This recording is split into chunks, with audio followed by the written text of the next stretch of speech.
שלום אהובות ואהובים שלי, זאת נורית. נעשה היום מה חושב ומרגיש בשפה שלו. 3 אפשרויות בחירה. הקלפים נופלים לבד, כמו שאתם יודעים. אני לא בוחרת אותם, כמו שראיתם. ועוד מסר ממנו אלייך. אני החזרתי את כל המסרים שיושב לבד בחושך, נקווה שיצא לנו משהו יותר מעניין. רציתי לדבר איתכם על משהו.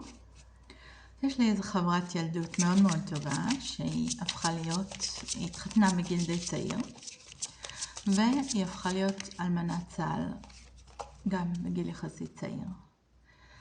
וחברה מהלול אני איתה ביחד, מהגן המון שנים. וכשהיא התאלמנה, היא מאוד מאוד רצתה למצוא זוגיות. זאת אומרת, זה היה מין מצב כזה שהיא רצתה למצוא זוגיות ישר, בלי לחשוב לרגע מה היא רוצה, פשוט שיהיה איזושהי המשכיות במה שהיא עברה. ואני זוכרת שהייתה יוצאת לדייטים, והתחילה את כל מה שהיה בגיל 20, שאני לא בשל ואני לא מוכן, וכל השטויות של הגברים הרגילים. ואני עברתי את זה ביחד איתה, אני כבר הייתי נשואה, אבל עברתי את זה ביחד איתה, וזה לא היה פשוט בכלל. ומה שקרה עכשיו זה שהיא בסופו של דבר מצאה זוגיות, הייתה איתו הרבה שנים, והכירה מאיזשהו קולגה בעבודה שלה, איזשהו מישהו בעבודה, שאיכשהו בשיחות ביניהם הצליח לשכנע אותה להיפרד מאותו בחור, כי אני תמיד שמעתי שזה לא בדיוק זה, זה לא האהבה הגדולה שהייתה לה עם הבחור שנהרג בצבא. והוא בסופו של דבר שכנע אותה להיפרד ממנו. והיא תלתה המון תקוות בבחור הזה, היא חשבה שיהיה איזשהו קשר ביניהם. ושום דבר לא קורה ושום דבר לא מתפתח, ובינתיים היא נשארה לבד. אז קצת רציתי לדבר על הנושא הזה אולי למה זה קורה הדברים האלה. אז לפעמים אולי מישהו בא ועושה איזשהו טריגר וגורם לנו לפעול, וצריך לחשוב טוב טוב אם באמת, למשל נגיד כשמישהי מתגרשת, אז בלהבות תאומות, אם נוצר איזשהו קשר, אז תמיד, בגלל שחיכיתם כל כך הרבה שנים, אתם תמיד תרצו להיות יחד, מיד. בסדר? אבל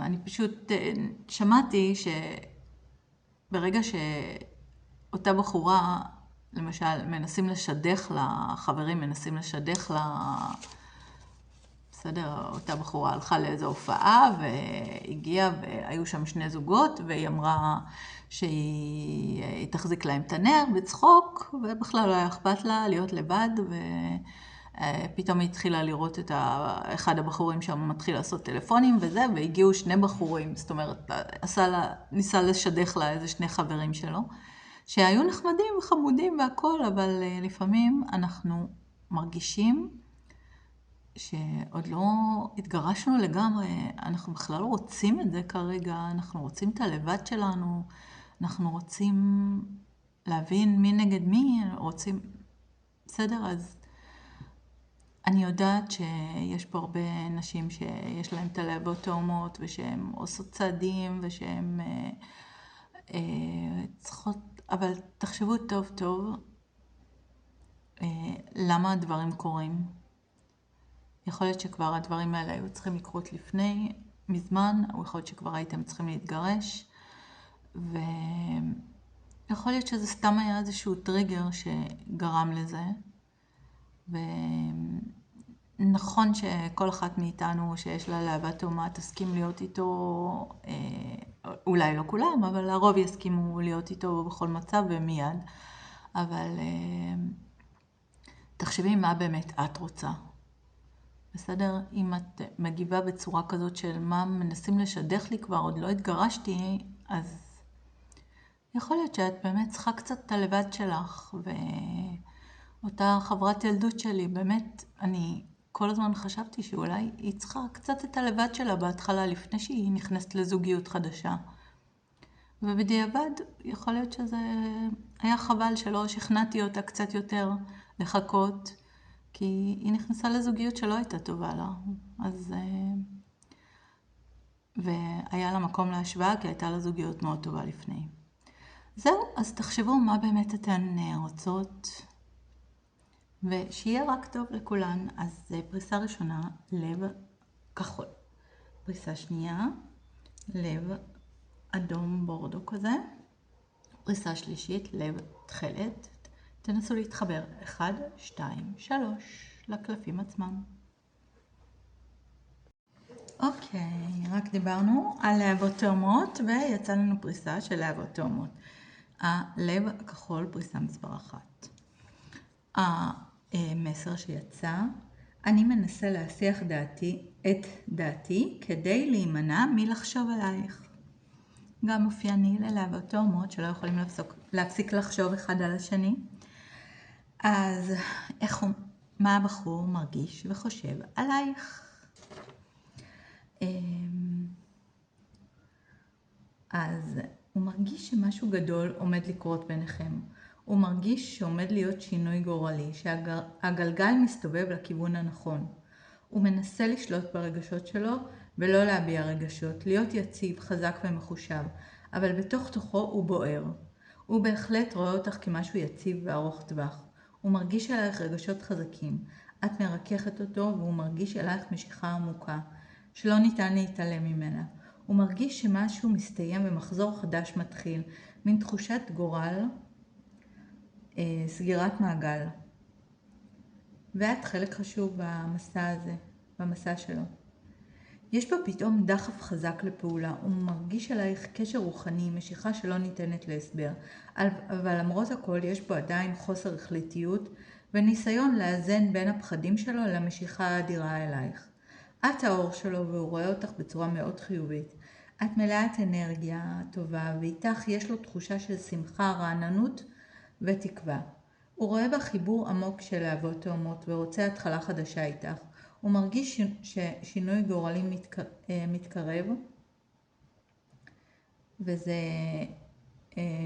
מושך אותו אל העתיד, אבל הוא מתלבט איך ומה לעשות כדי לדעת בעצם, אם את רוצה לדעת מה הצעד הבא שלו או איך לקדם את הקשר, את מוזמנת לייעוץ אישי, אצל כל אחד זה באופן אישי.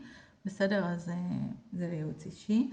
המספרים שיצאו זה 3, 10, 4, 8, 21, 1, 6, 2 ו-19. והמזלות זה מאזניים, שור, טלה, אריה ותאומים. אז מקווה שאהבתם. אשמח שתעשו לי עוקב, זה מאוד עוזר לי לקדם את הערוץ שלי. נתראה בפריסות הבאות.